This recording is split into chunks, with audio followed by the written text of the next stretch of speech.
Aunty நமக்காக ஒரு sweetest recipe ஒன்று ரெடி பண்ணி கொடுத்துருக்காங்க. அதை நான் வீடியோவை மேக் பண்ணி உங்களுக்காக நான் இங்கே எடுத்துகிட்டு வந்திருக்கேன். வாங்க வீடியோக்குள்ளே போய் பார்த்து தெரிஞ்சுக்கலாம். இப்போ நம்ம பருத்தி பால் எப்படி செய்கிறதுன்னு பார்க்க போகிறோம். அதுக்கு தேவையான பொருட்கள் பருத்தி விதை, தேவைக்கேற்ப மண்டவெல்லம், பச்சரிசி, சுக்கு, தேங்காய். பருத்தி விதை ஒரு 4 பேருக்கு செய்கிறதா இருந்தால் ஒரு 100 கிராம் எடுத்துக்கலாம். மண்டவெல்லம் 1/4 கிலோ எடுத்துக்கலாம். பச்சரிசி மாவு 50 கிராம் எடுத்துக்கலாம். சுக்கு 50 கிராம் எடுத்துக்கலாம். தேங்காய் 1/2 முடி எடுத்துக்கலாம். காலையில் பருத்தி பால் வேணும்னா பருத்தி விதை நைட்டே ஊற வச்சிடணும்.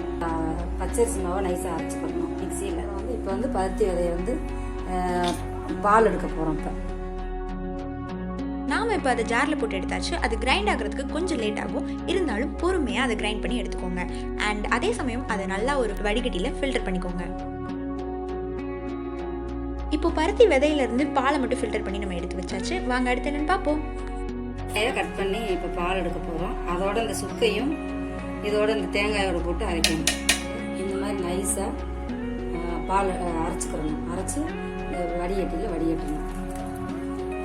பருத்தியை ஃபில்டர் பண்ண மாதிரியே தேங்காவையும் நல்லா ஃபில்டர் பண்ணி எடுத்துக்கோங்க. தேங்காய் துருள் வேற கொஞ்சம் எடுத்து வச்சுக்கணும். ஓகே, அடுத்து பச்சரிசி எடுத்துக்கோங்க. பச்சரிசி வலுவலுன்னு அரைக்கப்படும். வலுவலுன்னு அரைச்சி எடுத்தாச்சு. இப்போ நம்ம ஆல்ரெடி ஒரு பாத்திரத்தில் எடுத்து வச்சிருக்க பருத்தி பாலை அடுப்பில் எடுத்து வச்சிடலாம். இது நல்லா கொதிச்சு வர ஸ்டேஜில் நம்ம ஆல்ரெடி எடுத்து வச்சிருக்கிற இந்த பச்சரிசி மாவை அதில் ஊற்றி கொஞ்சம் நல்லா மிக்ஸ் பண்ண போகிறோம். கொதி வந்துருச்சு. இந்த பச்சரிசி மாவை இதில் ஊற்றிக்கணும். இந்த மிக்சரை இதே மாதிரி கண்டினியூஸாக மிக்ஸ் பண்ணிகிட்டே இருங்க. விடாமல் கிண்டிக்கிட்டே இருக்கணும். இப்போ தான் கெட்டி இல்லாமல் பச்சை வாசனை வராத அளவுக்கு மாவை நல்லா வேக விட்டுக்கோங்க. நல்லா மாவு வேக விடணும். இது நல்லா களி மாதிரி வர வரைக்கும் நம்ம நல்லா மிக்ஸ் பண்ணிகிட்டே இருக்கலாம். மாவு வந்துருச்சு. இப்போ அந்த மண்டவெல்லத்தை இதில் போடணும். கொஞ்சம் கொஞ்சமாக அதோட டெக்ஸ்சர் மாற ஆரம்பிக்கும். அதே சமயம் வெல்லமெல்லாம் நல்லா கரையிற மாதிரி நல்லா மிக்ஸ் பண்ணி விட்டுக்கோங்க.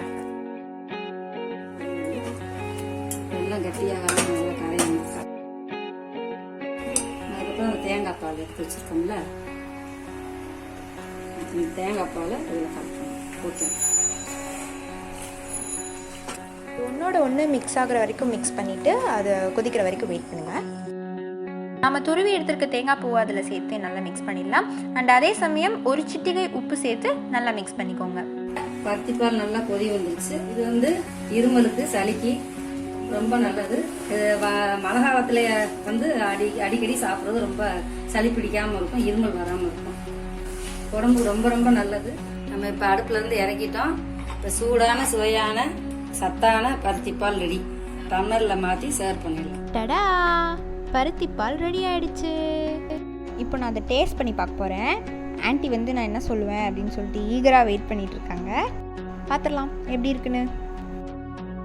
செம்ம டேஸ்ட்டாக ஸ்வீட்டாக இருக்குது அண்ட் சூப்பராக பண்ணியிருக்காங்க. ஆன்ட்டிக்கு தான் நம்ம தேங்க்ஸ் சொல்லணும். எனக்கு இப்போ டெம்ப்ட் ஆயிடுச்சு. ஸோ நான் போய் சாப்பிட்றேன். நீங்களும் வீட்டில் ட்ரை பண்ணி பார்த்துட்டு மறக்காமல் கமெண்ட் பண்ணுங்கள். இன்னொரு சூப்பரான ரெசிபியோட நான் உங்களை மீட் பண்ணுறேன். அண்டில் தென் பாய்.